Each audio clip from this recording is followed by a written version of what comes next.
4 is your election headquarters. Voters get to decide on issue 1 at the polls in less than 2 months, and that's becoming a hot topic. The governor's position on the ballot measure is clear, though.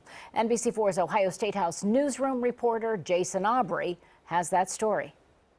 Governor Kasich was adamant about how he's voting on issue 1, but he went out of his way to point out that how he's voting is not a reflection on the idea behind the issue. When it comes to issue 1, Governor Kasich made it very clear. I'm not voting for issue 1. There's too many unintended consequences. Among other things, issue 1 would make offenses related to drug possession and use no more than misdemeanors, which supporters say will reduce prison population and help those individuals get the rehab help they need locally. We need to get these people into treatment, not put them behind bars. That much the governor does agree with. There's differences in all of the conditions that people find themselves in who have these addictions. But I can tell you, locking them all up in prison isn't going to solve the problem. However, Kasich says issue 1 goes too far, and a lot of that has to do with fentanyl. Kasich lays the fault of that at the legislature's feet. There are parts of this thing that are really good.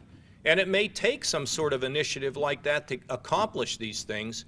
That seems to be politically difficult for members of the legislature. The legislature failed to pass a bill that needed to go into effect before this year that would have closed the fentanyl possession loophole. We have tremendous respect for the governor.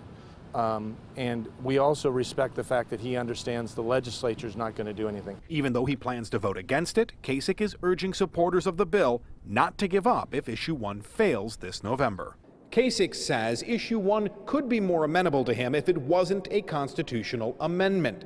But supporters say because of the state legislature, they had no choice but to go down that road. Local for you at the State House, Jason Aubrey, NBC4.